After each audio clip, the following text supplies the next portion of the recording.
Mon histoire, c'est l'histoire de Gérald. Et Gérald, comment dire, il faisait pas vraiment rêver en fait. Gérald, c'était le pire chevalier qu'on puisse rencontrer. Son cheval, un vieux cheval brun efflanqué. Son armure, une cotte de maille trouée. Son épée était rouillée. Son bouclier cabossé. Et ses exploits, la risée du royaume entier. Jamais il n'avait sauvé de belles ou tué de dragons. Son père disait qu'il faisait honte à son nom. Mais un fils de noble se doit d'être chevalier. Il doit savoir manier l'épée, le bouclier, séduire toutes les belles princesses du royaume, tuer des dragons, être fier, être fort. Mais c'était pas vraiment son genre à Gérald. Lui, ce qu'il aimait, c'était voir les gens rire et danser. Il aimait jouer de la musique, chanter, s'émerveiller et vibrer. Mais bon, il s'était résigné. Et il parcourait le royaume en essayant de mériter son titre de chevalier et de faire le fier, faire le fort. Le jour où notre histoire commence, Gérald rentre d'une quête particulièrement éprouvante où il a dû courir très vite pour échapper à un dragon. Et il avance, le dos courbé, la tête baissée, sur son vieux cheval brun efflanqué, sur la route qui le mènera au prochain village où il pourra se reposer. Et tout à coup, face à lui, surgit un immense château. Il aurait juré que l'instant d'avant, il n'y avait rien qu'une plaine vide, mais là, une forteresse de pierres blanches et de diamants se dresse face à lui. Alentour, rien. Le silence règne. Le pont-levis de bois noble est baissé, comme invitant l'homme à entrer, et mène à de larges doubles portes, finement ouvragées. Gérald fait avancer prudemment sa monture jusqu'aux portes, et là, il voit qu'une inscription est gravée.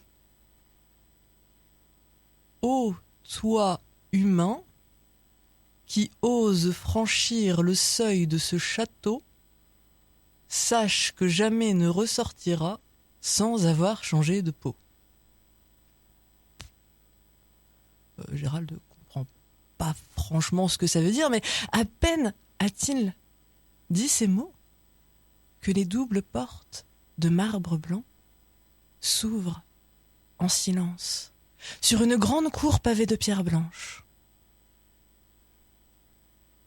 Gérald avance prudemment, et à peine a-t-il franchi le seuil que les doubles portes se referment dans un fracas assourdissant qui se répercute en écho dans l'ensemble du château. Le cheval hennit, se cabre, envoie valser son cavalier et court vers les portes à travers lesquelles il passe, sous les yeux ébahis de Gérald qui peine à se relever.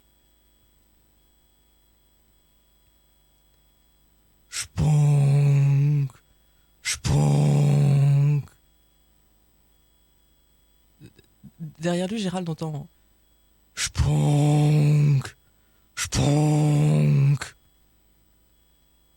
Alors, il se retourne doucement et il se trouve face à un immense dragon, avec le corps comme celui d'un éléphant, un long cou qui se termine par une tête de crocodile.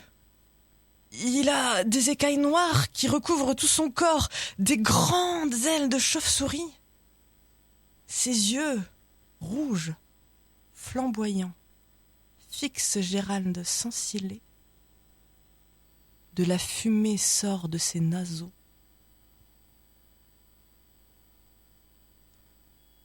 Gérald... Il recule. Tout doucement, lentement. Puis il fait demi-tour et il court vers les portes contre lesquelles il s'écrase, se retrouvant sur les fesses. Une voix résonne alors. Ô toi, humain, qui ose franchir le seuil de ce château, sache que jamais ne ressortira sans avoir changé de peau. J'pong, j'pong. Pendant ce temps-là, le dragon avance toujours. J'pong, j'pong. Alors Gérald, il rassemble tout son courage. De toute façon, il n'a pas énormément le choix. Alors il serre son épée rouillée dans sa main droite, son bouclier cabossé dans sa main gauche. Il se retourne et dans un cri de guerre, s'élance vers le dragon. Il se protège des flammes de son bouclier, fait un pas de côté et enfonce son épée dans le flanc de la bête. Enfin, il essaye, parce que son épée se brise. Le dragon tourne sa tête vers Gérald. Gérald, dans un réflexe, fait teinter le pommeau de son épée contre son bouclier, faisant un ting.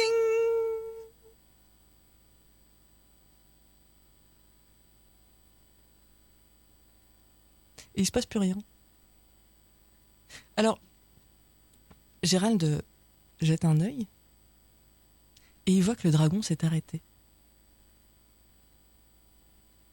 Sting, sting. Le dragon s'assoit.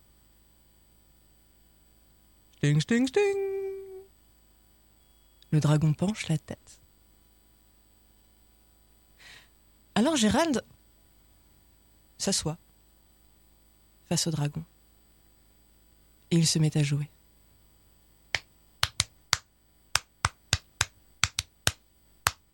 Oh, oh, oh, oh.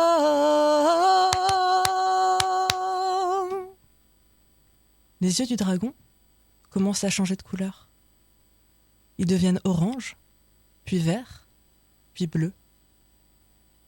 Les longues écailles noires qui recouvraient son corps s'affinent, s'éclaircissent et deviennent des plumes blanches.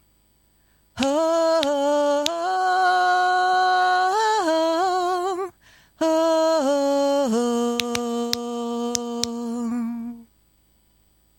Les ailes de chauve-souris se couvrent elles aussi de plumes blanches. Et la tête de crocodile devient un bec. Le dragon est devenu un immense aigle blanc. Gérald s'arrête de jouer, mais l'aigle avance et donne un petit coup de bec sur le bouclier. Sting, comme pour inviter l'homme à continuer. Oh, oh, oh, oh,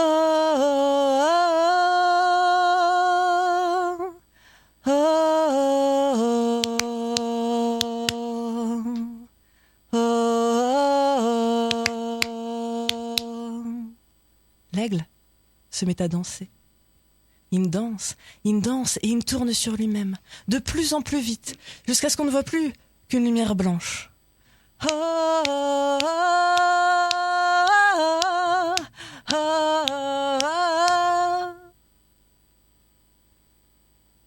L'aigle s'est arrêté de tourner. Et c'est plus un aigle.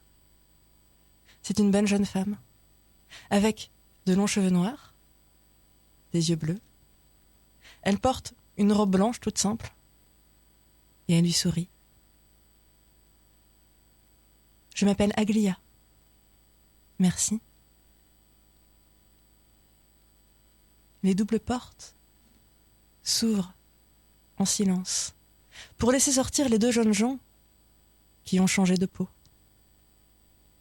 Car depuis ce jour, Gérald n'est plus chevalier. Il est troubadour. Et avec Aglia, il parcourt le royaume. Lui, chantant et jouant de son instrument. Elle, dansant et virevoltant. Pour le plus grand plaisir des gens, de les voir rire et danser, de les voir vibrer et s'émerveiller, osant être ce qu'ils voulaient, et non ce qu'on leur demandait.